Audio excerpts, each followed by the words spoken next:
Bonjour et bienvenue à toi dans cette nouvelle vidéo en droit du travail. Aujourd'hui, nous allons parler ensemble de la prise d'acte. Pour ce faire, nous verrons dans un premier temps la définition, puis la procédure de la prise d'acte, les indemnités du salarié et enfin, le type de faute de l'employeur justifiant une prise d'acte. Surtout, n'oublie pas de t'abonner à ma chaîne YouTube et de liker cette vidéo pour me soutenir et c'est parti!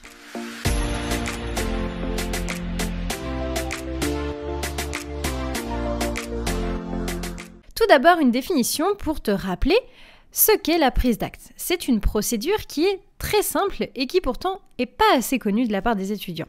La prise d'acte est née de façon jurisprudentielle par plusieurs arrêts du 25 juin 2003. C'est la rupture du contrat de travail à l'initiative du salarié par une faute commise par l'employeur à son encontre. La prise d'acte va rompre le contrat de travail de façon immédiate. Il ne faut donc pas la prendre à la légère. À présent, la procédure. Dans un premier temps, le salarié doit envoyer une lettre à l'employeur précisant sa volonté donc de rompre le contrat de travail ainsi que les motifs de cette rupture. Ensuite, le salarié va saisir le Conseil des prud'hommes pour donc demander que cette prise d'acte prenne l'effet d'un licenciement sans cause réelle et sérieuse et donc obtenir des indemnités. Note toutefois qu'il existe 3 effets de la prise d'acte. Soit elle prend l'effet d'un licenciement sans cause réelle et sérieuse, soit elle prend l'effet d'un licenciement nul, et enfin, lorsque les faits reprochés à l'employeur ne sont pas suffisants,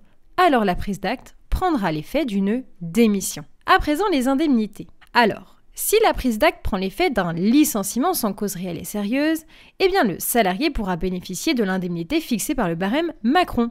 Je te renvoie ici à l'article L 1235-3-2 du Code du travail. Si la prise d'acte toutefois prend l'effet d'un licenciement nul, alors le salarié pourra être réintégré et s'il n'opte pas pour cette option, alors il pourra toucher les indemnités égales à minimum 6 mois de salaire. Enfin, si la prise d'acte prend l'effet d'une démission, eh bien ici, le salarié ne pourra toucher aucune indemnité. Alors, la typologie des fautes. Quelles sont les fautes commises par l'employeur qui peuvent justifier une prise d'acte? Ici, dans un premier temps, note que l'arrêt du 19 janvier 2005 nous indique que pour que la prise d'acte soit justifiée, il faut que les faits reprochés soient suffisamment graves. Alors, ces faits doivent empêcher le maintien de la relation de travail. Cet élément est un élément clé.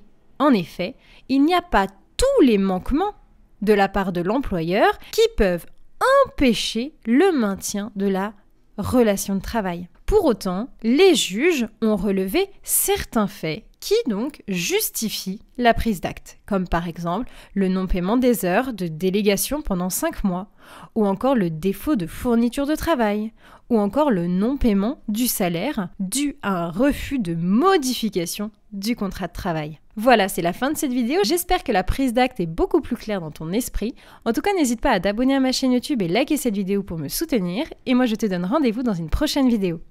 À bientôt!